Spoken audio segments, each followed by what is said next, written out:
Oh, boa noite a todos. Estão com muita honra, estamos recebendo aqui o Biraci Júnior e a Wanawá. É uma liderança jovem dos povos tradicionais. Eu fico muito feliz de ver um jovem sendo uma liderança, né? Porque geralmente as lideranças são tudo cara velho como eu, assim, né? De 63, 60, 70 anos. Então, é uma alegria a gente poder ver, né, um jovem assim de tanto valor despontando aí, né, dando um exemplo aí para a juventude. Seja bem-vindo, viu, Biraci? Muito bem-vindo. Você e todo o seu povo. Tchael, eu que agradeço, viu, o convite aí. Para a gente é uma gratidão assim imensa a gente poder vir aqui compartilhar um pouco, né, do que a gente tem também aí com os nossos irmãos aí de fora da nossa floresta aqui. Muito legal. Você sabe que o Biraci já veio aqui em casa uma vez, né? Não sei se você está sabendo, né? Nós viemos Ah, aqui, sim, o meu pai, né? e seu pai já almoçou aqui comigo, jantou aqui comigo, foi um papo muito legal, assim, né? Muito descontraído. Pouco nós falamos de espiritualidade, falamos mais sobre nós mesmos, né? Porque geralmente quando a gente se encontra Ah, só para falar de espiritualidade, né? Então, falamos de coisas sérias também. Muito legal. Agora eu queria fazer a primeira pergunta para você. Como é que é ser filho do cacique lá? Como é que é ser filho do Bira? rapaz, primeiro de tudo, a responsabilidade, né? Porque você se torna um exemplo, né? Então, todo mundo vai te olhar com muito mais atenção que olhar para qualquer outro jovem, qualquer outra criança da aldeia. Então, porque você é filho da liderança do cacique, então eu tenho que seguir os ensinamentos, os exemplos que eles dão para como que ele dá para a comunidade, né? Então tem muita responsabilidade, mas ao mesmo tempo isso engrandece a gente, assim, no sentido mesmo de a gente tentar ser melhor, sabe? Porque eu me sentia muito assim, sabe? Eu tinha medo no sentido, mas era um medo saudável, sabe? Tipo de pensar nas minhas ações, porque eu sabia que ia ter consequências. E que consequências seriam essas? Para mostrar para os meus primos que eu poderia ser um mau exemplo, para mostrar para as outras, sabe, a juventude que tinha minha idade, de dizer não. Então tinha que ser melhor, tinha que fazer para poder inspirar eles também a ser. Acho que foi por isso, assim, de tanto crescer com essa gana, com essa vontade, que hoje o empoderamento da juventude também, sabe, hoje assumir as responsabilidades da comunidade, dentro do mundo espiritual do nosso povo, do mundo tradicional, do mundo político, organizacional da nossa família. Mesmo a gente morando na floresta, né, isso não difere da gente de outras sociedades, de outras comunidades. Né? A gente precisa ter um planejamento, precisa ter uma organização. E eu acho que toda essa criação que eu tive, assim, o exemplo do meu pai como uma referência do meu Conseguiu povo, ver aquele dia quando é que me coloca nessa posição e deixa seguro, sabe? Eu hoje sei o papel que eu até tenho. parecia que ia ser legal. Vai pedir para os irmãos aí que estejam com o microfone ligado, por favor, que desliguem o microfone, né? Deixar só aqui eu e o Bira, entendeu? Eu adoro o som de criança, mas assim, na hora da entrevista é complicado. Viu? Contar com a compreensão de todos vocês aí. Agora, Bira, vocês em novembro aí vão fazer 51 anos de libertação, não é um negócio assim, agora em novembro? De quando os missionários. É um pouco mais, né? Mais. Quase 60 anos, assim, é quase isso. E é um marco assim na nossa história, né? Porque primeiro pela história, né, de escravidão, de todo um processo que nós passamos, né, desde da época do contato. E assim para a gente, né, é um marco, porque hoje viver tudo que a gente viveu, né, de um momento que a gente adormeceu espiritualmente, fisicamente, onde o nosso povo foi proibido, banalizado de ser quem nós éramos de verdade, e depois reavivar isso, sabe, despertar, resgatar da forma como nós fizemos, é uma conquista assim muito grande, e poder também ser exemplo, né, para outros povos originários, tradicionais, que também passaram por processos parecidos com o nosso, principalmente aqui da nossa região, aqui, né, acreana, aqui no norte do Brasil. Então, vocês estão lá no, no Gregório, né? Perto do Rio Gregório, né? Vocês ficam ali, né? Isso, nós habitamos aqui né, no Rio Gregório. Tem um município chamado Tarauacá, aqui no Acre, é um município, né, que a gente pertence aqui, à nossa região. E aí a cidade mais próxima é essa, né, que aí fica a 2 horas de carro pela BR-364, aí passa uma ponte no Rio Gregório. Então, aí nós subimos o rio, né? São 9 comunidades em Auanauá. A aldeia Nova Esperança, que é a que eu moro, é a última aldeia, né, do rio habitada pelo nosso povo. Então, nós ficamos a 8 horas de distância de barco, mais 2 de carro da cidade mais próxima. Vocês são o povo da Queixada, né? Somos o povo da Queixada, né? Dentro da Iauanauá, né? Iauá significa queixada, né? Que é esse javali amazônico, e Nauá é o povo, né? E a nossa história conta. Eu sempre gosto de falar isso, porque nós não temos lendas, nós não temos mitologia. As nossas histórias foram reais, aconteceram, só que em gerações diferentes, em momentos diferentes, né? E teve um momento da nossa história aqui, nós nos transformamos nessa queixada, né? E vivemos assim por muito tempo. Então, a gente tem isso no nosso espírito, no nosso sangue, a forma de viver desse animal, que você encontra ele na floresta sempre em grandes bandos, né? Ali, come junto, dorme junto. A união é que é a força, né, desse bando, né? Um bando de queixadas juntos, eles são fortes. Agora, se um sai fora do bando, vira um alvo fácil para o predador, que é a onça, né? Que é o grande predador aqui da nossa floresta. E aí ele sozinho não consegue dar conta de uma onça. Agora, uma onça não consegue atacar um bando, porque eles são muito fortes quando eles estão juntos. Então, a gente carrega isso dentro do nosso espírito, dentro da nossa essência, sabe? Essa ainda de irmandade, da união. E eu acho que é isso também que fortaleceu o nosso processo de resgate, de reavivamento da nossa espiritualidade, da nossa cultura, por ser um povo que carrega essa firmeza assim, no espírito também. E o Bira também teve uma participação grande, né, nesse processo da expulsão dos missionários, essa coisa toda, não teve? Foi uma das pessoas chaves, né, desse processo, né? Sim, sim, como eu falei, né? Nós passamos uns processos assim muito difíceis de escravidão na época do período, né, da extração do látex, da borracha, que as nossas terras foram invadidas, né, por patrões seringalistas em busca da borracha, e a gente viveu muitos anos trabalhando de forma escrava mesmo para esses homens, mas era fisicamente, a gente só trabalhava muito. E aí depois veio as missões religiosas. Esse foi o que foi mais fortes, assim, porque eles atacaram a gente psicologicamente, o espírito da gente, sabe? Proibindo de falar a nossa língua, proibindo de usar nossas plantas medicinais, proibindo até mesmo, sabe, de fazer nossas cerimônias de cura, tudo. E disseram que aquilo era diabólico, que agora a gente tinha que seguir aquela religião deles, a cultura deles. E foi um processo assim por muito tempo até, né? Como você falou, o pai foi um dos jovens, né, assim, na época, né, que teve a ousadia de perceber que aquilo não estava certo, que nós tínhamos a nossa própria história, nós tínhamos a nossa cultura, a nossa língua. Por que a gente estava dependendo de uma outra coisa que não era nossa? E aí foi quando ele fugiu da aldeia junto, né, com outros jovens, seus primos, e foram buscar conhecimento. Até então, né, o mundo nem sabia que existia o povo Yawanawá. Eles chegaram na cidade e aí se apresentaram que eram índios Yawanawá, e aí que foram conhecer que existia o povo Yawanawá. E aí estudou, buscou conhecimento, né, teve acesso à informação, sabendo que nós tínhamos direito sobre o nosso território.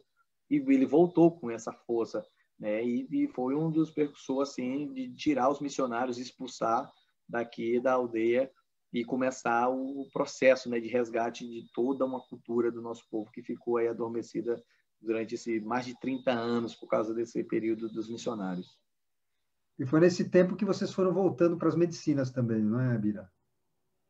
Exatamente. Na verdade, Léo, até assim, nossos velhos contavam, né?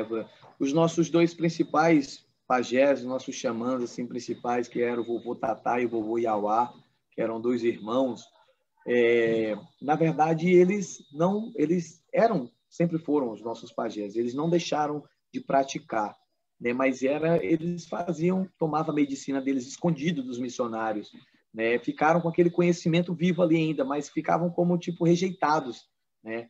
E aí, né? Quando aconteceu esse processo da expulsão, foram aí que foram buscar eles e para resgatar suas memórias de novo e a gente começar aquele processo todo. E foi isso que manteve viva ainda, porque se até eles tivessem, né, se convertido, tivessem entrado nessa força que chegou aí, talvez a gente não tivesse tido força para resgatar isso de novo, sabe? Então foi muito importante também essa firmeza deles de manter isso, sabe? Mesmo que reprimidos, isolados, sabe? Mas ficaram ali e foi uma das peças principais de ter esses homens hoje, de ter levantado toda a história do nosso povo novamente. Isso aí. Eu lembro que nós fizemos demos uma entrevista para o Fausto Noro, né, que foi lá fazer aquela... Ah, sim, sim, sim. No fim, acabamos ficando juntos ali, né? A nossa parte aqui, nossa igreja, tudo e vocês, né? Basicamente. Isso. E eu lembro que o Bira falou assim, nós somos o povo do sopro mágico. Isso aí está relacionado, evidentemente, com o rapé, né? Na verdade, também tem a energia que a gente carrega, porque a nossa história conta a história da criação do nosso povo, fala que nós recebemos um dom divino da criação, que é a cura através do sopro, né? A nossa voz, a força do sopro, né? Que foi deixado. Tanto é que nós somos o povo do Vakush, do Rakush, que é nas nossas rezas, nos trabalhos de curas que nós fazemos, nós puxamos, né, do nosso espírito. Esse é o sopro mágico. Esse é o sopro que traz a força ancestral, que traz a força dos espíritos da floresta, dos conhecimentos que nós carregamos. E existe essa troca de energia através das nossas medicinas. Nós, por exemplo, quando nós tomamos rapé, né, que vamos servir a um irmão, a um chai, né, ali, para a gente, é um momento de uma troca, né? Então, quando você sopra um rapé em alguém, com certeza você está oferecendo o que você tem, o seu conhecimento, a sua energia. Se você é um líder espiritual ali, você, né, deseja ali naquele sopro também a cura de um irmão, né, ajuda em algo que ele precisa. Então, é no sopro do rapé, é no sopro dentro de um trabalho, é o sopro mágico, né, que tem aí essa força da floresta, dessa ancestralidade do nosso povo. Nessa mesma época, vocês também começaram a fazer uma aliança com o Santo Daime, não é isso? Com as igrejas do Santo Daime? Foi já num período já depois de a gente já ter segurança, depois de já ter todo um trabalho, né, de reavivamento, de estudos, né, de toda a nossa parte espiritual, teve, né, a primeira saída do meu pai, né, fora da aldeia, para fazer trabalhos, cerimônias tradicionais fora da floresta. E foi quando surgiu, né, esse encontro com a aliança, né, com o movimento das igrejas do Daime, né, no Brasil. E aí, né, passaram no Céu de Maria, lá em São Paulo, no Céu do Mar, no Rio de Janeiro, vários outros lugares, né? E a gente, assim, é muito grato, sabe, pela aliança que foi construída, porque também foi através dessa caminhada que se abriu, sabe, muitos outros portais também, de um mundo de fora saber que aqui existiam os povos tradicionais também, que têm, né, a sua voz, que têm seus trabalhos. E aí as pessoas perguntam, mas vocês não acham que o Daime atrapalha o trabalho de vocês, o vegetal? A gente tem uma visão assim de compartilhar muito grande. A gente é um povo que compartilha de muitos conhecimentos que nós temos, sabe? como meu pai mesmo fala, ele é muito grato, né, ao mestre Irineu por ter tirado, por ter dado voz a essa medicina poderosa da floresta, sabe? Ter tirado, ter recebido isso, né, e ter tirado para fora. E aí ter dado continuidade ao Padre Sebastião por ter tirado para fora do Brasil, né, outras lideranças. Me perdoe se eu, se eu errar alguns nomes aqui, porque eu não conheço todos, mas assim, mas a gente sabe que todo esse movimento, né? Hoje o Daime, hoje o Vegetal, hoje as igrejas que também têm seus trabalhos individual, até mesmo grupos de estudos, né? Que trabalham de forma respeitosa, entendendo o sentido da cura, da força que essas medicinas têm, que ela pode ajudar os homens como um todo. Isso fortalece, isso ajuda, né? E a gente é grato por isso. A gente não sente nenhum sentimento de disputa, e pelo contrário, quanto mais pessoas existirem nessa caminhada que levem esse trabalho a sério, mais força a gente tem para mostrar para o mundo quanto essas medicinas são sagradas, quanto essas medicinas podem ajudar a humanidade. Então, a gente simplesmente é grato por tudo como assim acontece, sabe? Muito bom. E esses são trabalhos, até eu vejo assim, tão complementar, os trabalhos dessa linha mais xamânica, mais dos povos naturais, tradicionais, com o Santo Daime, né? Porque tá ali a medicina, a bebida, não é? Que une, que unifica tudo isso, né? Que tudo vai se somando Sim, a isso, né? exato. Muito legal. Isso foi lá com o Paulo Roberto, acho que vocês tiveram também, fizeram uma aliança, né? Sim, sim, sim. Roberto. Essa aliança foi tão poderosa que hoje nós temos, né, um casamento, né, A do família. filho virou família. O filho, né, mais velho do Paulo Roberto, o Jordão, casou com minha irmã, com a Canumar. Hoje, né, tem essa aliança familiar, não só espiritual, mas então isso, Léo, já tinha sido dito por um grande profeta do nosso povo. Existia um homem muito poderoso, um pajé muito poderoso, que nós temos ele como um profeta, Mukavane, né? Que ele falou, antes mesmo de nós sabermos que existia o mundo de fora, existia outros povos, ele já havia dito que, em um momento, nós íamos conhecer o povo Ruanawa, que era o povo de vocês. E que esse povo era muito poderoso. E eram muitos, muitos, muitos. Vocês eram tantos que se reproduziam como formigas. E nós sempre fomos um povo assim de guerrear por território, por espaço. E ele dizia, quando vocês encontrar com ele, vocês não podem fazer guerra. Porque eles têm armas que cospem fogo. Né? As lanças, as nossas flechas, não vai ser suficiente para essa batalha. Então, vocês têm que fazer aliança com esse povo, porque eles vão poder ajudar vocês e vocês vão poder ajudar eles. E a prova disso é esse movimento que está acontecendo hoje no mundo, a aliança dos povos da floresta com os povos ocidentais, né? Até esses casamentos. Então, a gente está vivendo uma profecia de um novo tempo, sabe? Muito bom. Outra coisa, a gente pode falar de algumas cerimônias de vocês, você se sente à vontade de falar ou não? Tranquilo, Jair. Então, eu queria aproveitar esse momento, porque muitas pessoas às vezes têm dúvidas do que é a dieta do Mucá. O que significa a dieta do Mucá, por exemplo?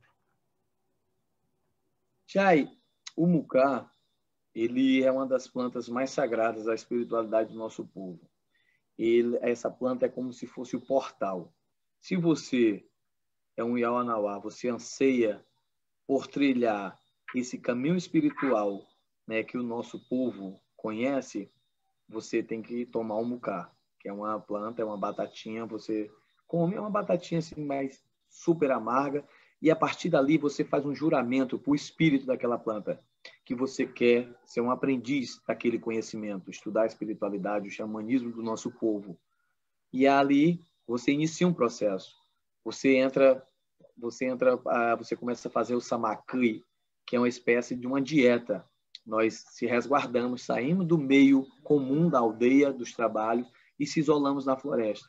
Ali por um período de 1 ano, sem beber água, sem comer doce, sem comer carne vermelha, em abstinência sexual, sabe?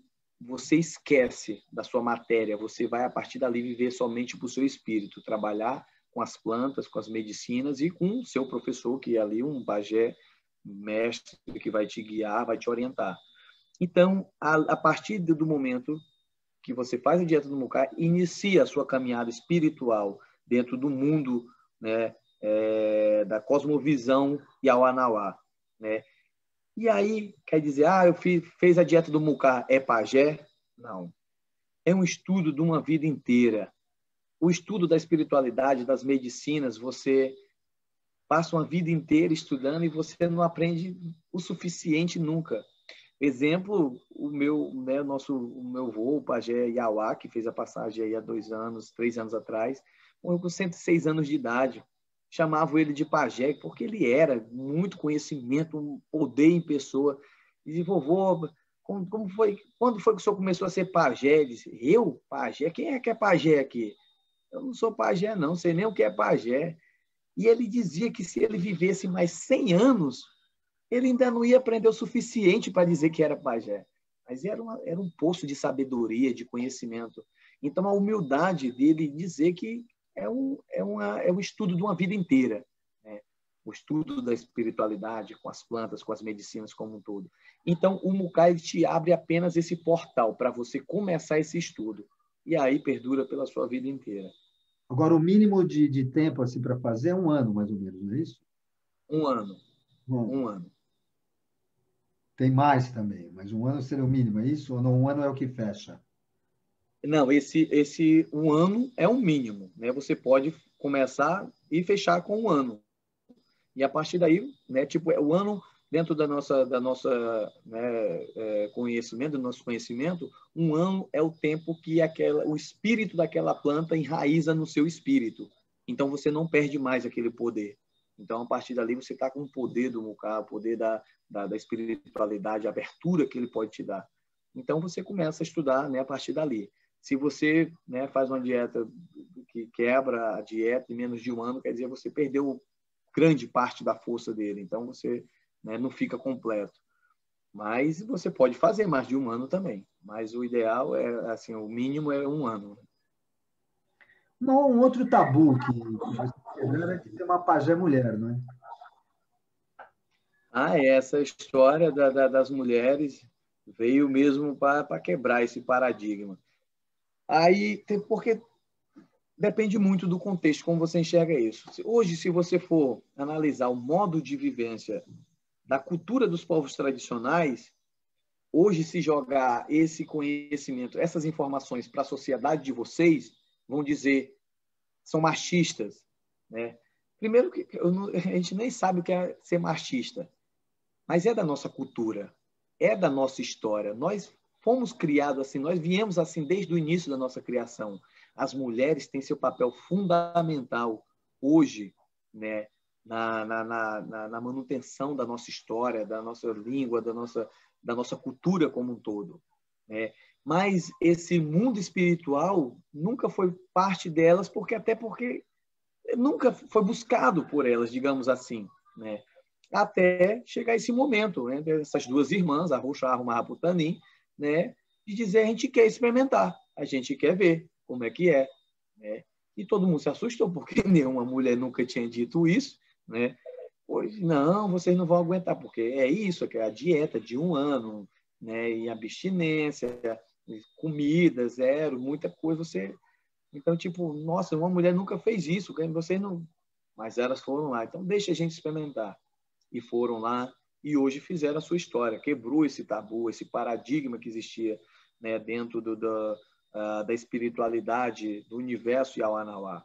E hoje elas estão trilhando essa história de conhecimento e, assim, não tem como dizer que elas já faziam parte desse universo. Tanto é que a maior parte dos nossos guias espirituais são femininos, né? São guias femininos. Então, nossos maiores pajés, os mais poderosos, foram ensinados por guias femininas, né? Só que dentro da matéria nunca tinha essa oportunidade das mulheres. Então, hoje existe. Elas começaram isso, então, e já existem outras mulheres também trabalhando dentro desse universo, e hoje o empoderamento feminino da mulher Yawanawá hoje vive outro patamar, outra história linda, muito bonita, que fortalece ainda mais a nossa história. Mas a Putani foi a primeira, né? Começou com ela? Sim, fizeram ao mesmo tempo, ela e a Ruxarro. O seu pai fala naquele filme também, ele falou assim, meu comando é feminino. Ele explica tudo. É, exatamente. Muito legal. Muito para o momento, né? Isso é muito bom. E eu queria que você falasse um pouquinho também sobre o Festival Mariri. O Mariri já tem a dança, né, que já existe há um bom tempo. Mas o festival mesmo do Mariri, vocês fazem aqui uns 2, 3 anos, é mais ou menos isso, não? O festival, existe dois, existe o Festival Iawa e o Festival Mariri, que são duas festividades que acontecem, né, no nosso povo. Nós fazemos o Festival Iawa há 17 anos. Né? Foi o primeiro festival indígena da região norte, né? Numa época assim, com muitas dificuldades, muitos preconceitos e quebras de paradigmas, porque ainda vivemos esse processo de paternalismo, né, das instituições públicas, da própria FUNAI como um todo.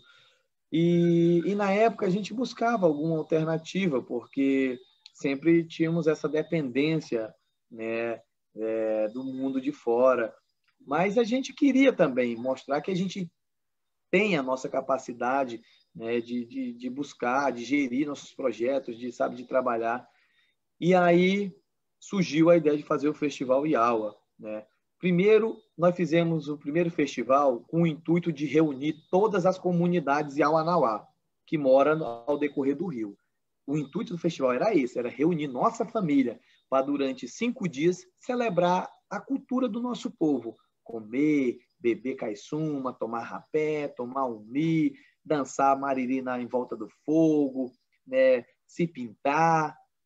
E aí, nessa oportunidade, né, se fez presente, né, o governador do estado na época, que aí, vendo todo aquele movimento, nossa, isso aqui é muito bonito, o mundo precisa ver isso. Né? E aí ele incentivou a gente a abrir, né, as portas da nossa comunidade, da nossa aldeia, para receber pessoas de fora. E aí a gente, né, foi primeiro porque a gente precisava de uma autorização, né, da FUNAI, então vocês só para receber pessoas na terra indígena. E aí disseram, não, vocês não podem fazer, porque vocês vão começar a receber muitas pessoas, essas pessoas vão enfraquecer a cultura de vocês, vão descaracterizar vocês. E aí meu pai, como sempre ousado, disse, deixa eu fazer. Se eu fizer alguma coisa e der errado, me culpa por isso. Eu vou pagar pelo meu erro, mas eu quero mostrar também que nós temos capacidade. E aí surgiu, né, os festivais, vindo pessoas do mundo inteiro para vir para a floresta, viver como os Yawanawá vive, tomar banho de rio, tomar medicina, cantar em volta do fogo, ali sobre a lua, sabe, andar descalço, se pintar. E aí essa troca, né, de ajudar as pessoas a receber essas curas espirituais, receber essas curas físicas, né, e ao mesmo tempo ajudando a gente também, porque nesse movimento a gente vendia nossos artesanatos, a gente, sabe, fazia essa troca e aí começou também a ter um movimento financeiro dentro dessas comunidades aqui da floresta, que aí deu autonomia para a gente correr atrás dos nossos projetos, sabe, de buscar maneiras sustentáveis de continuar vivendo aqui sem essa interferência do mundo de fora. E aí foi tomando proporção cada vez ficando maior, se tornou um dos maiores festivais. Tivemos edições do Festival Iawa de trazer até 28 pessoas de países diferentes, 28 países diferentes reunidos aqui, né, no meio da floresta. E aí veio essa história, e aí, né, outras comunidades começaram a fazer o festival, eles se juntaram, outras comunidades também começaram a fazer numa outra, porque como era muita demanda para fazer só numa vez por ano, começaram a fazer 2 vezes. Aí, do Festival Iawa, surgiu o Festival Mariri, que também tem o mesmo intuito, que acontece na aldeia do meu tio, aqui no Mutum, aqui embaixo, e acontece essa festividade, né, uma vez por ano, aqui, né, 2 vezes por ano na nossa aldeia, que esse ano não teve exatamente pela situação dessa pandemia, mas foi assim que surgiu o Festival Iawa. E a dança significa, na realidade, eles fazem aquela dança em roda, né? E Isso, esse é o mariri. Explica um pouquinho para mim. Esse movimento da dança em volta do fogo, com a força da medicina ali, de braços dados, com o pé no chão ali, é o mariri. E aí, nesse mesmo tempo, vai tomando o runi e vai também tomando rapé, né? Ao mesmo tempo ali. Isso. Ah, muito legal. Exatamente. Conta para nós o que é rumã. É rumi ou rumã? Rumã. Rumã. Rumã. É rumã. É exatamente esse que eu estou com ele na mão aqui, que eu estava querendo tomar desde quando nós começamos a falar, mas ainda teve uma pausa. Vai, aproveita. Aproveita que eu chamo. Então, eu vou tomar um pouquinho do rumã aqui para falar dele, então. Tá bom.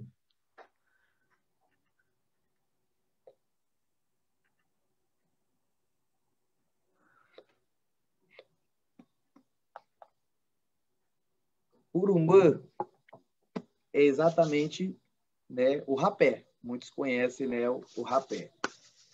Que é também uma outra medicina tradicional também do nosso povo, que é feito da planta do tabaco, né, com o tsunu, que é uma árvore aqui da nossa região que nós não conhecemos o nome dela em português, e aí nós usamos a cinza dessa árvore com o pó do tabaco e fazemos urumã.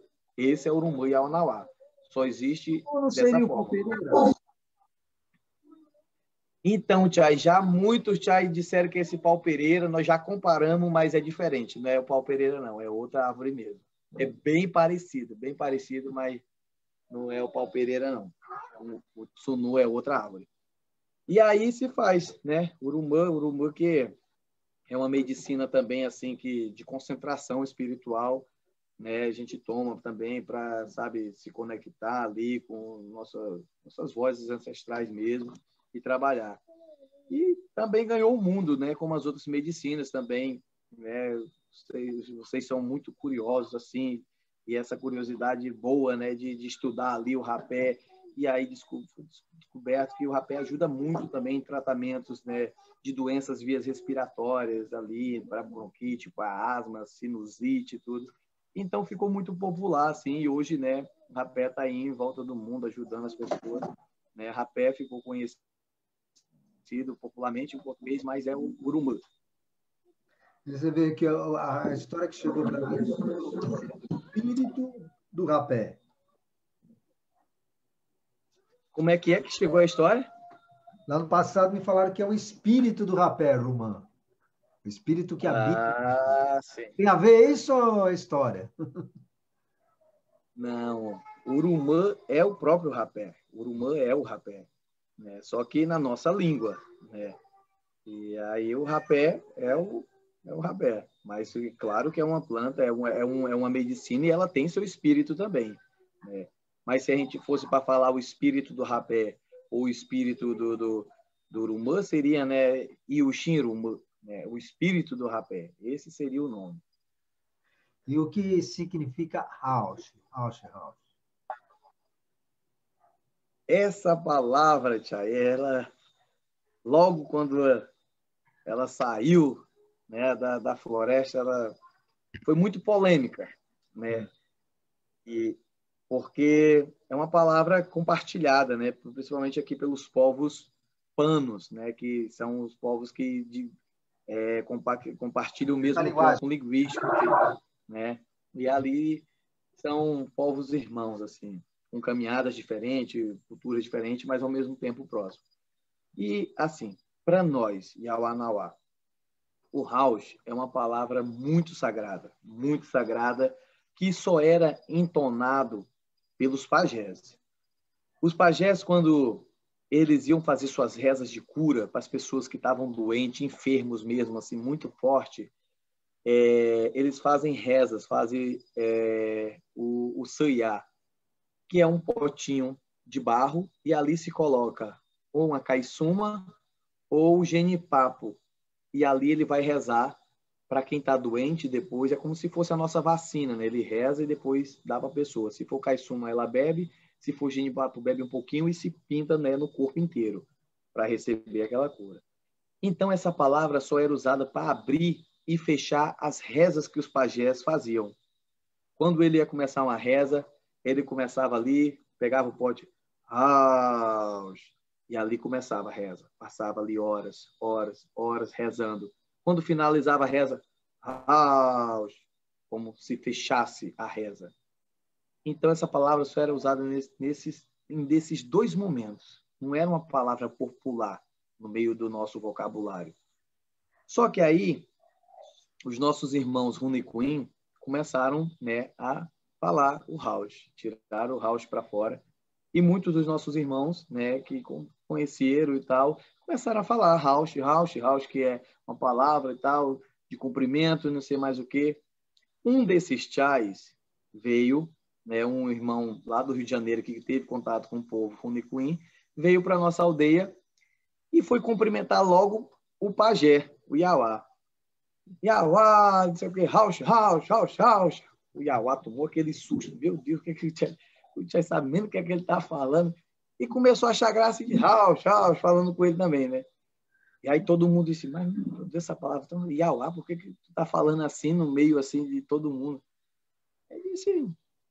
Aí ele foi perguntar, Tchai, por que tu está falando Rausch? Não, porque é uma palavra, né, que os Tchai disseram que é para cumprimentar um amigo, uma palavra, né, ali de força. Aí o Iauá disse, se você tem no seu pensamento isso, né, se essa palavra te passa esse sentimento, então Rausch para você também. Né? Então, com isso, o Rausch passou, né, a se familiarizar dentro desse respeito, dentro desse consenso, né, dessa bênção que o pajé deu de falar o Rausch. Então, o Rausch passou a ser uma palavra, então, tipo, como ele abria e fechava uma reza, passou a ser uma palavra, assim, de confirmação. Se você está dentro de uma conversa com um irmão e você quer dar ênfase ao que você está falando, é verdade, eu confirmo aquilo que estou dizendo, é Rausch. Né? Então, aquele Rausch te passa a segurança que você está falando com propriedade, com certeza. Então, você acaba cumprimentando as pessoas, ao final de uma conversa, fala um Rausch. Então, Rausch se tornou essa palavra também, assim, né, nesse sentido. E tem aquele canto de você que se chama Canarô. Canarô significa saudade, né? Muita saudade, não é isso? Do que é essa muita saudade? Conta pra gente aí. Então, o Canarô, ele é o canto do pássaro mensageiro que traz a mensagem da saudade. Não o Canarô em si significa saudade, né? Esse canto narra uma parte da história da nossa criação, né? A nossa história da criação conta que durante um período o nosso povo vivia de um lado num grande extensão de terra. Só que existia do outro lado do grande rio, que hoje nós entendemos que talvez, né, fosse o mar, né? Existia também, né, outras terras. Mas para o nosso povo passar para o outro lado para conhecer, só tinha uma forma de passar, porque era por cima do grande Caputão, que era um jacaré gigante que servia de ponte de um lado para o outro. Esse jacaré era tão gigante a um ponto, Chay, que existia uma floresta por cima dele, com grandes samaúmas, grandes árvores, e ninguém conseguia passar por aquele rio, por aquelas grandes águas, nadando, porque era um rio que tinha muitas feras, piranhas, outras, né, cobras, então só podia passar por cima. E aí, o nosso líder, né, o nosso chefe, foi pedir permissão para aquele ser, que era um ser divino mesmo, poderoso, e falava. Pedir permissão para passar por cima dele para ir para o outro lado. E ele disse, eu só vou permitir vocês passarem para o outro lado se vocês me alimentarem durante, né, um mês. E aí ele ficou ali de boca aberta. E durante um mês, os nossos homens teriam que caçar e jogar caças ali, né, na boca dele, para ele poder permitir passar. E aí ele só pediu uma coisa, isso, a única caça que eu não quero que vocês joguem na minha boca são os pequenos jacaré, que são meus filhos que moram nesses garapés pequenos, nesses lagos, então não tragam jacaré. E aí, a partir daquele momento, todos os homens de Auanauá começaram a caçar, né, buscando alimento para dar de comer o capitão, para poder deixar passar. Só que com o passar do tempo, muito tempo caçando, as caças foram ficando longe, cada vez mais distantes e difícil de caçar. E aí, como muitas das vezes, né, os jovens muitas das vezes são ali teimosos, né? Um grupo de jovens com preguiça de caçar mais longe acabou matando pequenos jacarés e jogando na boca dele escondido à noite para o chefe não ver. Só que o jacaré não comeu os filhos dele, porque ele tinha pedido para não fazer aquilo. E ficou ali alguns dias e ele não engolia. Viu que não ia tirar o jacaré e acabou engolindo. Antes do prazo que ele tinha dado, ele fechou a boca e disse, tá bom, podem passar. E aí todo o povo se organizou, começou a travessia passando por cima do grande jacaré. Muitos já tinham chegado do outro lado, um outro tanto ainda estava atravessando por cima e outros ainda estavam do lado de cá.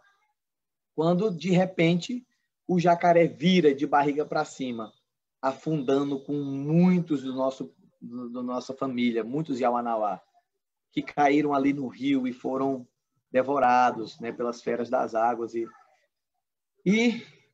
afundou. Muitos ficaram do outro lado e muitos ficaram do lado de cá. E aí um homem, né, que ficou organizando ali suas coisas, pediu para sua família ir primeiro.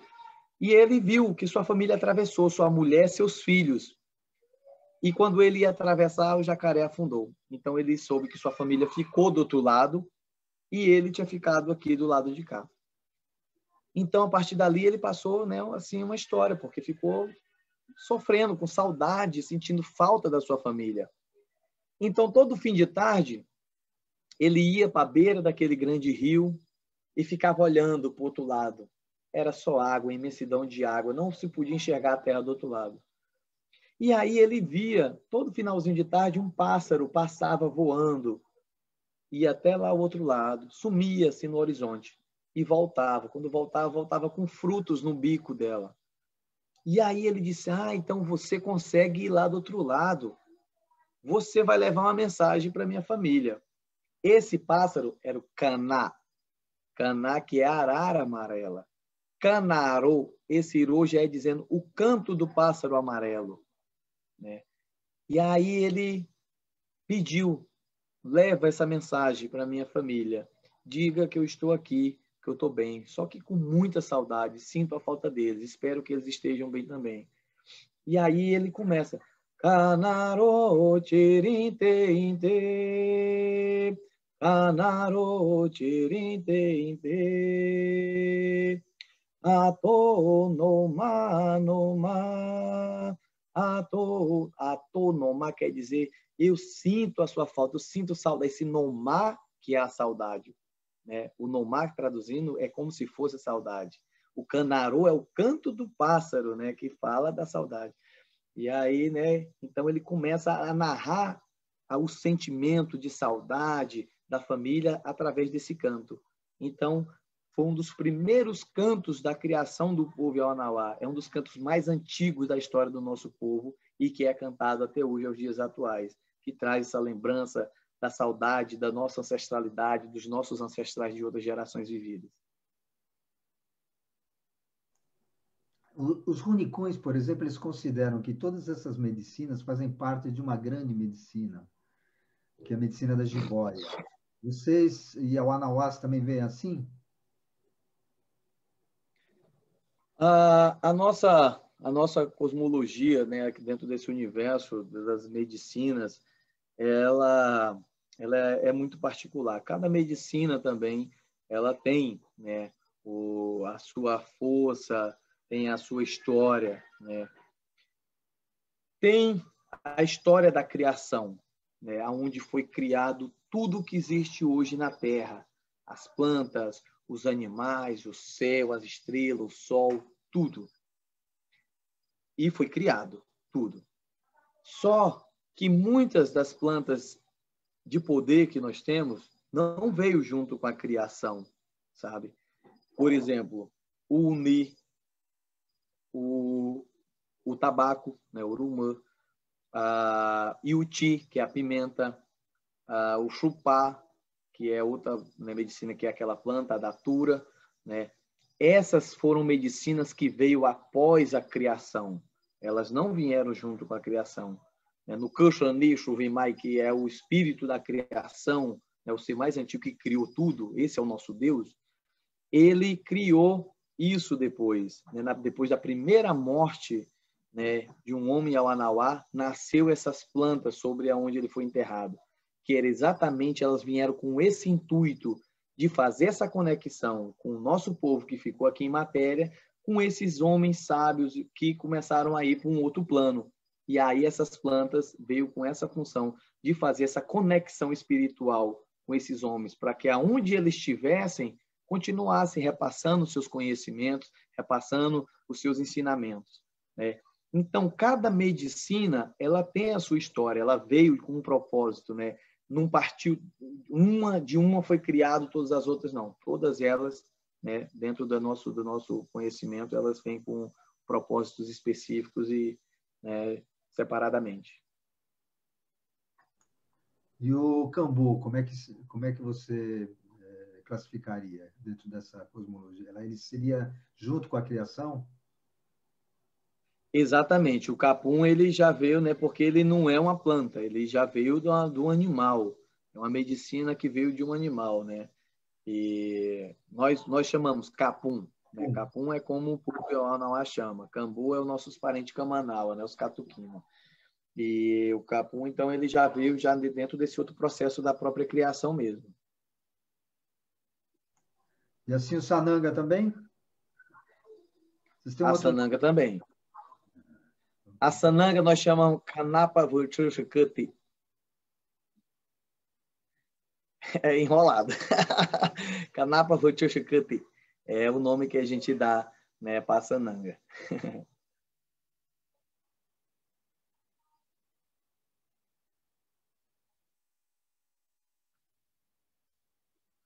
Falhou o teu áudio, Tchai, não estou ouvindo. Também estamos fazendo essa transmissão também para a página de xamanismo no Facebook, não é? Aqui a gente só está transmitindo mais pelo Zoom, viu? Depois eu vou te mandar, o resultado de tudo isso aqui que nós estamos fazendo. Agora, fala um pouco de você. Nós falamos da medicina, falamos do seu pai, falamos da putaria, só de você que nós não falamos mesmo, Como é que foi tua infância? Você foi para a escola? Eu sei que você saiu um pouco para a escola também, não foi isso? Conta aí para a gente. Você casado? Paty, a minha história... Eu acho... Eu sempre falo isso, eu sempre falo do pouco que eu conheço, das medicinas, da história do meu povo, da nossa espiritualidade. Mas uma das coisas que eu tenho mais dificuldade de falar, Tia, é falar sobre mim mesmo. Acho que a gente é difícil falar de nós mesmos, sabe? Mas, assim, resumidamente, eu me chamo Biraci Júnior, Escuncuá é o meu nome, Iauanauá, que é o nome do meu avô. E assim, nesse período do resgate cultural do nosso povo, quando o meu pai expulsou os missionários, passou a ser uma das principais lideranças da nossa família, ele também foi buscar conhecimento fora e decidiu passar um tempo morando na cidade. E nesse período que ele viveu na cidade, ele casou com uma mulher branca, que é minha mãe. Então, eu sou filho do Biraci, a Anauá Nishiwaka, com uma mulher branca. A Norma, que é, inclusive, uma policial militar, uma subtenente da Polícia Militar hoje. E aí, mas foi uma história assim, muito bonita, porque ele foi resgatar assim, todo esse conhecimento e decidiu voltar para a aldeia. Nossa família estava precisando. E ele disse, mulher, está na hora de a gente voltar para casa, vamos para a floresta. E aí ela tinha ingressado na polícia militar, tinha uma história, a família dela, que morava toda na cidade, e disse, não, Nishiwaka, então tu vai para a aldeia, cuida do nosso povo lá, e eu vou ficar aqui cuidar dos nossos filhos. Tiveram 2 filhos, eu e o meu irmão, Shinanyurá. E aí eu vou cuidar dos nossos filhos aqui. Se não der certo aqui, eu vou. E aí, então, eu fiquei na cidade. Então, mas desde muito pequeno, sempre eu vinha para a aldeia, era recebido pela minha família, minhas tias, né? Ali sempre pescando, caçando, desde pequenininho andando na minha aldeia. E aí cresci. A minha infância inteira foi na cidade, né? Eu passava só um período na aldeia, tipo, porque eu estudava e passava férias escolar na aldeia, né? E aí, nessa história, eu cresci, né? Ali, né? Conhecendo um pouco da espiritualidade, da história do meu povo, mas também com esse contato com o mundo de fora.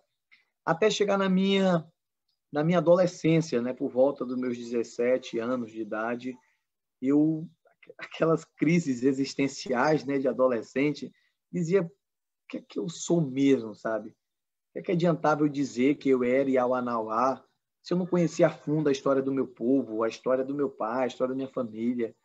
E nesse período eu estava crescendo na cidade, eu estudava, fazia faculdade e trabalhava. E aí, do nada, acordei assim, depois de uma noite, eu tomei um rapé. Aí me veio assim: eu vou para a aldeia. Larguei a faculdade, né, meu trabalho, e aí acordei e disse: mãe, eu estou indo para a aldeia. Aí disse: por quê? Cadê o teu trabalho? Isso, me demiti. E a tua faculdade eu já larguei. Disse: meu Deus, vai, vai me matar do coração. Disse: calma, vai dar tudo certo. E aí eu vim com um propósito, Léo, de passar um ano na aldeia, né? Porque eu queria estudar a minha língua, queria conversar com meus avós, com meus tios, sabe? Para, sabe, entender a história do meu povo. E aí vim para passar um ano e não voltei nunca mais para a cidade, né? Então eu fiquei aqui.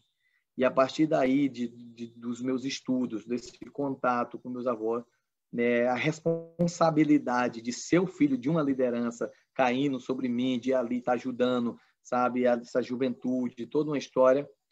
Hoje, tipo, não foi meu pai que me fez liderança, né? A minha própria família, vendo o meu jeito, minha forma de trabalhar, fez com que eu ficasse. E aí,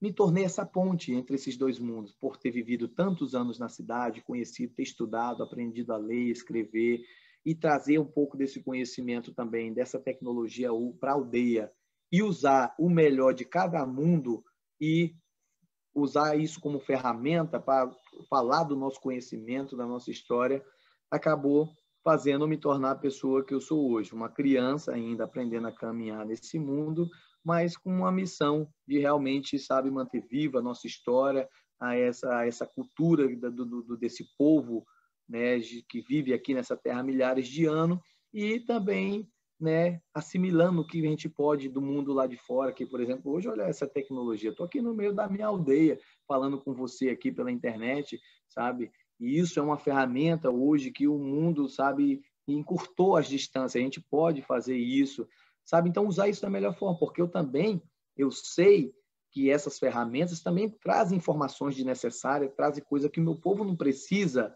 saber, não precisa entender, não precisa ver. Então, também aprender a filtrar o que é de melhor, o que pode vir para somar, né? E o que a gente pode levar também para ajudar. Então, acabei sendo essa ponte. Hoje sou a liderança aqui da Aldeia Nova Esperança, cuido da minha família, dos nossos trabalhos, e sou esse jovem aprendiz aqui do universo mesmo. Quantos anos você tem? Tenho 30 anos, Chay. Olha aí, Chay, tá novinho, hein? E Tô casado? mesmo, Chay. Casado, tem filho ou não? Tenho 7 filhos, Chay. Ah! Muito legal. Muito legal. Ei, mas o pai já foi almoçar aí na tua casa? Você perguntou quantos Tá. filhos meu pai tem? Hã? Você teve a oportunidade de perguntar quantos filhos o meu pai tem? Rapaz, acho que eu não sei se eu perguntei, não.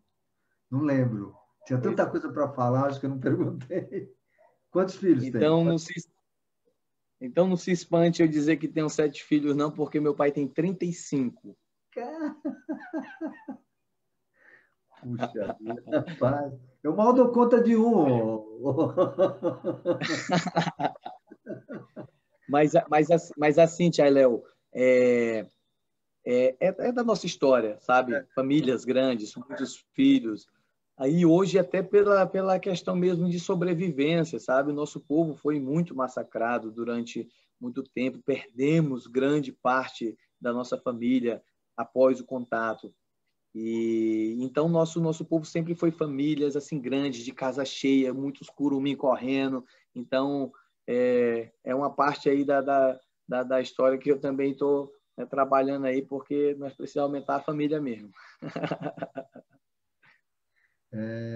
Bira, agora quem que eu chamo de Bira? Seu pai é o Bira, é isso? Você gosta que chama Biraci? Geralmente é isso, é o Bira e o Bira Júnior. Então pode chamar de Bira. Ô, Bira, eu vou querer que você se incomode de cantar um pouquinho para a gente? Um canto seu? Não, a gente canta, Tchai. Canta. Enquanto você está cantando, Tradicional. essa parte aqui agora, nossa, para que os irmãos que estejam aqui no Zoom, né? Dando um abraço aí para o pessoal do Facebook, mas os irmãos que estão aqui no Zoom possam fazer perguntas aqui, né? E eu transmitir para você depois, tá bom? Então tá bom. Aí, enquanto os chefes vão fazendo a pergunta, eu vou cantar, Não, enquanto eles vão fazendo as perguntas, você vai cantando. Aí a gente canta tradicional ou usa algum instrumento? Então, sente teu coração. Sente teu coração. Cara, você está com o instrumento perto? Estou aqui pertinho. Então vamos nessa aí, bota o instrumento aí. Vou buscar aqui, então. Vou buscar aqui. Ah. E vocês vão vendo aí, lógico que a gente...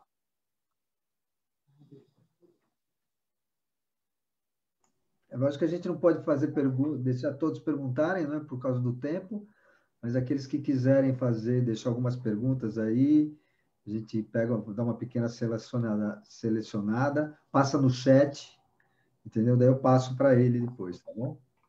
Enquanto isso, nós vamos ouvindo. Então, voltei aqui com o instrumento assim. Eu senti de fazer com o instrumento, Tchadel, porque eu sei que o senhor é músico, grande parte aí da nossa família do Xamanismo Universal também, cantam bastante, são músicos aí excelentes, já ouvi muitos cantos seus, e aí hoje a gente usa, né, os instrumentos também. E assim, tradicionalmente, estava falando, nós recebemos esse dom, né, do canto, mas a gente sempre usou só a voz tradicionalmente. Nem instrumentos tradicionais como maracá, tambor, flauta fez parte, né, do processo assim do nosso povo. Então, o instrumento chegou muito recente no meio do nosso povo, né? E hoje a gente usa também assim como uma forma, sabe, de agradecimento ao povo de vocês que trouxeram essas ferramentas para a gente. E aí a gente usa, né, os instrumentos. Então, vou fazer um canto aqui, então, de agradecimento aí.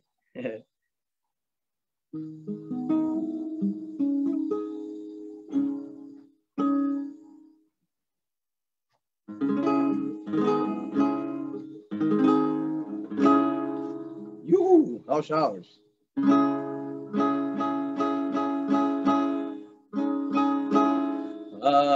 Coi, coi, coi.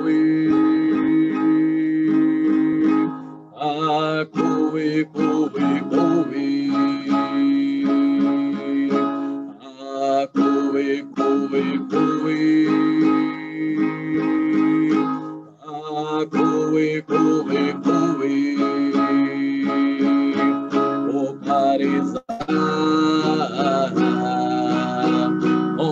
Ini wanai tante o pareza o ini wanai tante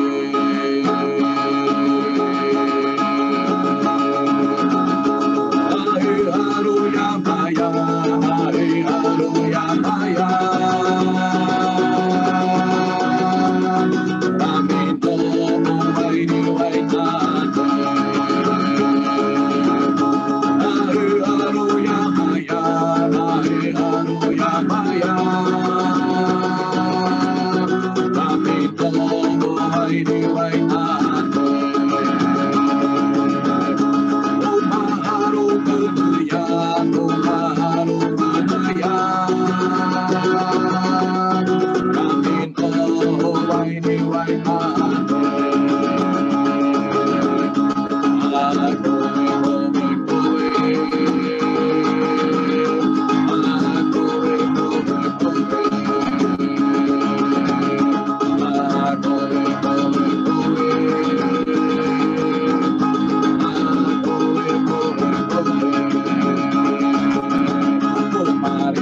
aquele branco lá, House House. Bonito, hein, Bira? Essa é sua? É seu esse canto? Essa é minha. Lindo. É. O pessoal aqui pedindo se você pode ir no finalzinho cantar mais uma depois. A gente canta, canta sim. Então vamos para as perguntas aqui, tá bom? Vamos lá, Tia, vamos lá. Bom, primeiro tem uma pessoa falando que o seu cocar é lindo. Lógico que pergunta sobre tudo mulher, né?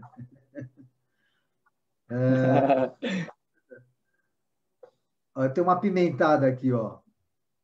Você fica à vontade Eita. se quiser responder, tá bom? Se o quanto o governo atrapalha o desenvolvimento do seu povo? Rapaz, Tia, aí já, Eu maneirei, mas já mete a política no meio, né? Mas, ó, não, mas eu faço questão de responder, porque a gente não tem mais para onde ir. A gente está inserido dentro esse processo político hoje do nosso Estado, né, do Brasil, né, mesmo sabendo que foi roubado da gente, né, junto com nossos direitos, junto com as nossas riquezas como um todo. Mas não adianta somente se lamentar, porque se a gente ficar se lamentando, o massacre, a discriminação, o preconceito continua, né? Que eu estava falando, nós somos um povo muito guerreiro, mas antigamente nossos povos guerreavam com flechas, com arco, com as lanças, né, por território, por espaço. Hoje nós não podemos fazer mais isso. Hoje, se eu for querer ir para Brasília com minha flecha, eu sou preso, né? Então, o que é que a gente tem que fazer? Nós temos que captar conhecimento. Hoje, as ferramentas de luta que os povos indígenas têm é o conhecimento, é a caneta, é o papel, é a tecnologia, né? E se inserir dentro da política hoje é uma das ferramentas que muitos outros povos, muitas outras lideranças indígenas estão fazendo, né? A gente sabe do descaso do governo com os povos tradicionais, com os povos indígenas. Não existe políticas realmente voltadas que traz essa segurança. Pelo contrário, existe políticas querendo destruir tudo que a gente já se mantém vivo até hoje, vem arrastando hoje, sendo guardião desses conhecimentos de floresta, sabe, de todo um manancial que hoje povos, né, como o nosso, que tem o privilégio de ter espaços como esse, quer cuidar, o governo quer tirar, né? O governo quer fazer pasto, quer fazer garimpo, quer fazer um monte de coisa que vai destruir o que a gente tem. Então, essa a dificuldade que a gente tem, é isso que a gente vê visivelmente. Hoje você não vê uma política do governo, né, do Brasil voltada aí ao mundo internacional, dizendo não, nós estamos cuidando dos povos indígenas, nós estamos dando empoderamento para eles continuar cuidando das florestas, nós estamos dando ferramentas para eles continuar cuidando dos nossos rios, das nossas terras. Você não vê isso. Então, o que a gente está vendo é isso, a Amazônia queimando, querendo tomar nossos territórios, querendo abrir para garimpeiros, para fazendeiros. Então, isso é visível. Então, eu não tenho nem o que dizer, vocês conseguem ver isso, né?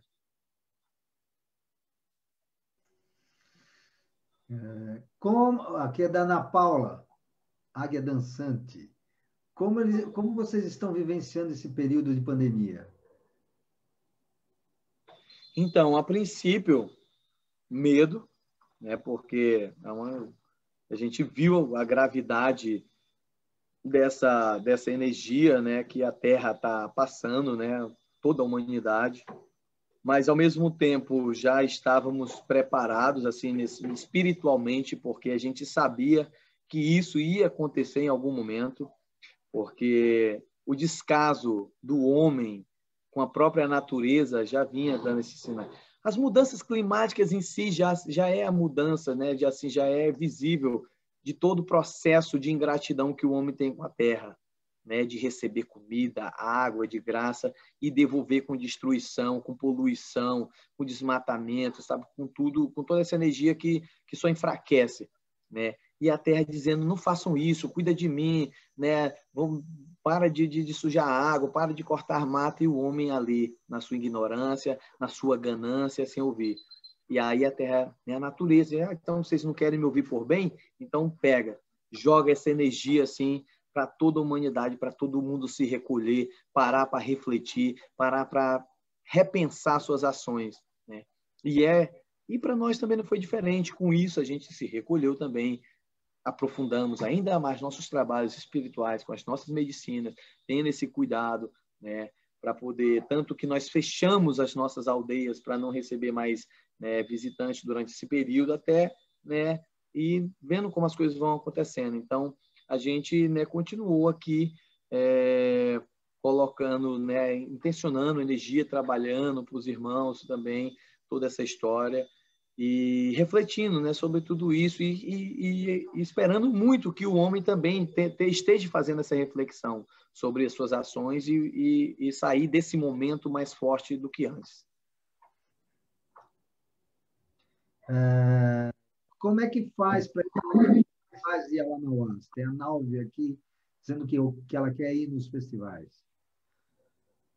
Ah, sim, então, né, nossos festivais, eles são acessíveis, assim, a gente, que eu estava falando, a gente usa, né, dessas ferramentas, quando é a época do festival, a gente põe um site no ar, onde as pessoas, né, podem ali conhecer o nosso trabalho, a nossa história, tem todas as informações, tem toda uma equipe que trabalha junto com a gente, ajuda nas inscrições, nas informações de como as pessoas de outros estados e de outros lugares fora do Brasil, como chegar até a gente. Então, como esse ano não teve, né, devido a gente estar com as nossas aldeias fechadas, então não foi jogado no ar essas informações, mas já a partir, né, do início do ano a gente vai remontar o site, colocar no ar de novo e aí fica acessível a todo mundo sobre essas informações. Tem aqui a Duda Fortunato. Se tem como você falar um pouco mais, como se dá o ritual de consagração do Runi. Então, o nosso ritual, né, ele é muito disso. Nós somos um povo, né, rezador. A gente sempre está agradecendo por tudo que a gente faz, né, nossos trabalhos, né, das nossas colheitas, pela nossa saúde. Então, as cerimônias de unir, ele tem esse propósito de fortalecer ainda mais o nosso rezo, de fortalecer ainda mais nossos pedidos e, ao mesmo tempo, trabalhar dentro da espiritualidade do nosso povo, pedir, né, essa energia de cura, de proteção também para o nosso povo. E toda cerimônia ela é conduzida através da força das medicinas e os cantos. Os cantos é uma ferramenta principal da condução do nosso trabalho. Tanto é que existe o mariri ali, né, que é a noite inteira cantando, dançando ali em volta do fogo. Né? Então, essa é a forma mais comum, né, do povo Yawanawá trabalhar com o Uni dentro dessa força, né, e pedindo sempre essa bênção, essa luz divina aí dessa medicina sagrada.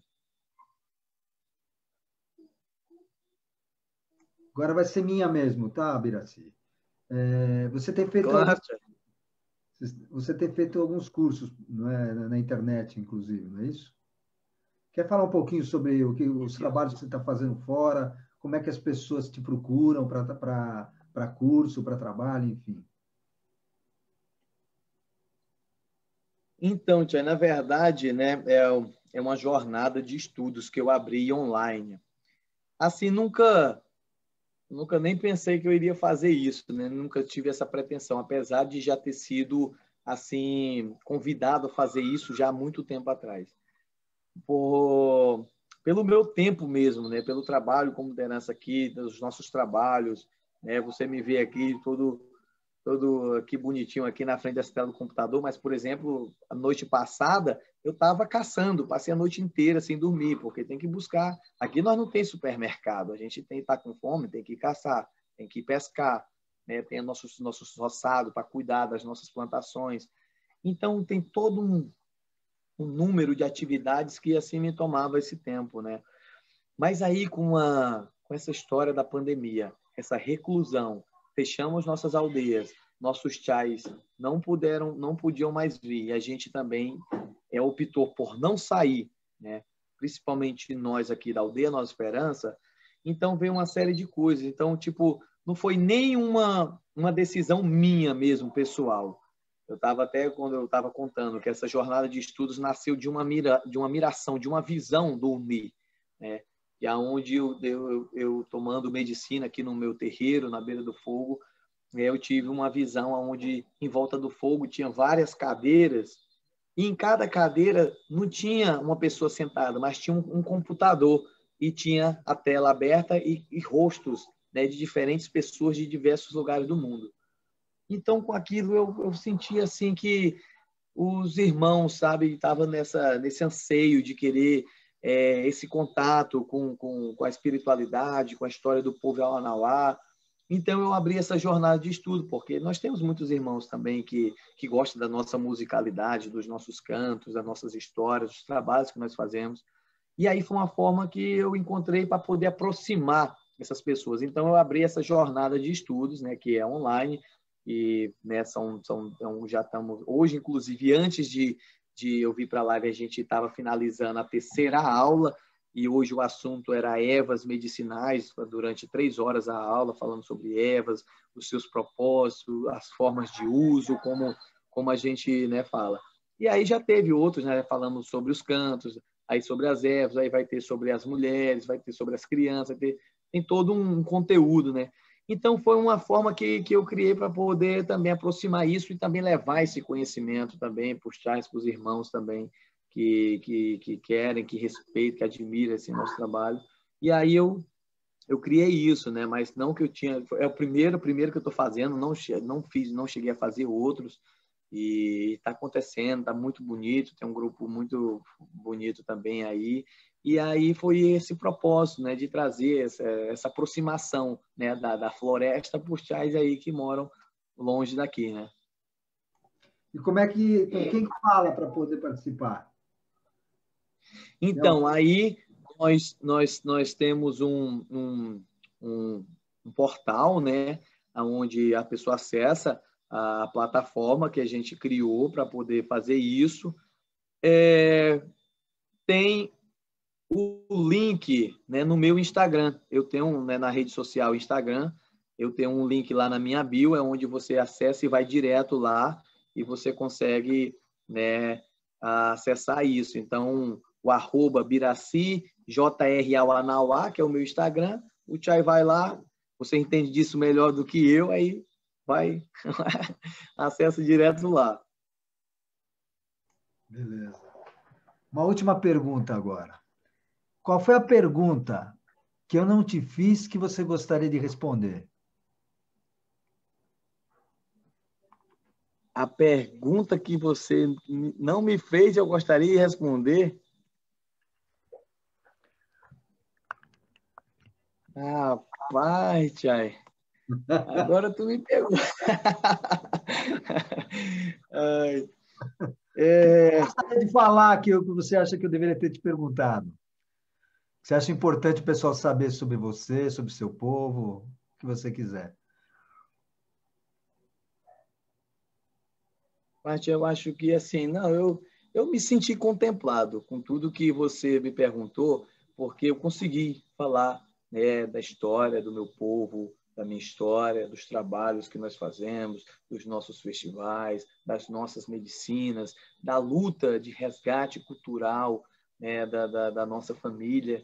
Então, acho que não tem mais muito o que falar. É uma história muito complexa, muito cheia de detalhes, mas eu acho que de forma resumida a gente conseguiu, né, responder aí, ser contemplado com as suas perguntas, com as perguntas dos nossos irmãos. Então, eu tô feliz assim com como está sendo a nossa conversa. Dizendo também a todos que o Bira também aceitou fazer parte do Encontro Brasileiro de Xamanismo. É isso aí mesmo, né, Bira? Você falou com a Fanny, né?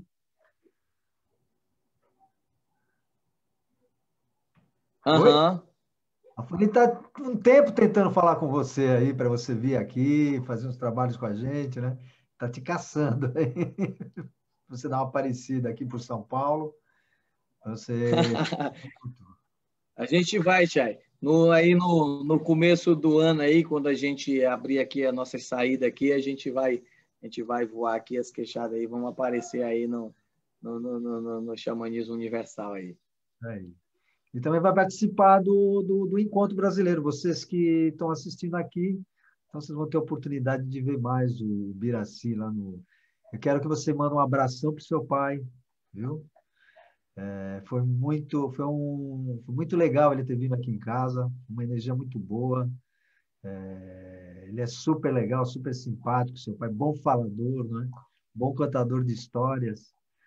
Então eu me identifiquei assim bem rapidamente com ele. Assim, ele é. já avisei ele, falei assim, ó, Bira, eu estou cantando os hinos, os cantos de vocês lá no trabalho de xamanismo. Ele falou assim, ó, é para cantar mesmo, hein? Eu falei assim, então só estou ratificando com você que a gente canta mesmo nos trabalhos ali. E às vezes, quando eu viajo, a gente vai fazer uma toma de rapé ali. Então tá bom. A gente coloca uma gravação também que vocês têm. Assim, a gente fala assim, ó, estou pondo essa gravação com autorização do Bira, dos povos tradicionais aqui. Então, enquanto a gente vai tomando aqui, vamos ter a oportunidade de conhecer essa beleza dos cantos de Alanauás. Eu gosto demais dos cantos de vocês. Acho lindo. Forma como vocês fazem. Então tá bom. Então nós vamos levar aí qualquer hora dessa, essa energia, essa força aí para a gente cantar ao vivo aí, vocês com a gente aí nos nossos trabalhos. Vai ser um prazer mesmo, né? Então, querido, eu queria encerrar com você cantando, né? Cantando dos cantos. Queria que a gente pudesse encerrar depois que você encerrou. Se você quiser dar uma palavrinha final, e daí a gente encerra por hoje, sabendo que nós temos os nossos encontros marcados aí para o futuro, né?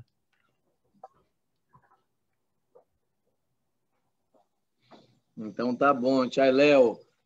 Né, muita gratidão aí pelo convite, né? Aí agradecer a nossa rede aí, nossos irmãos que estão acompanhando aí esse nosso bate-papo bem legal, bem leve, e dizer então, eu também muito honrado, viu? Gratidão pelo convite para mim também fazer parte aí do Encontro Brasileiro de Xamanismo aí. A gente vai levar a nossa voz, a nossa contribuição para esse encontro também bonito que vai acontecer. E dizer isso, né? Somos gratos por toda essa rede, por toda essa aliança que tem sido traçada e construída, né? Essa aliança dos povos da floresta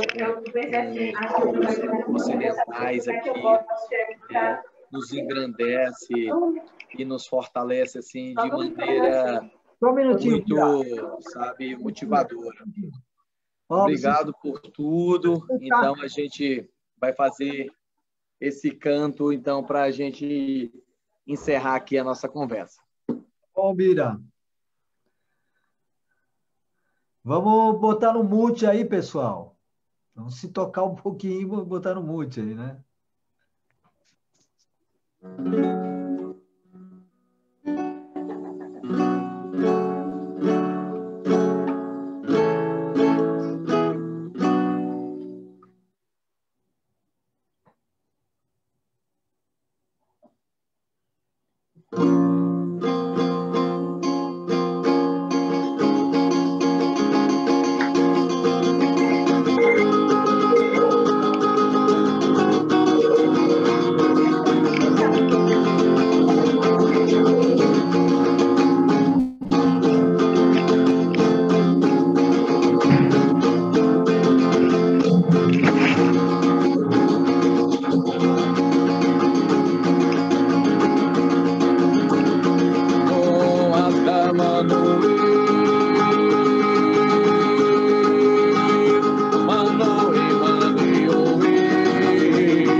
Gratidão, Biraci.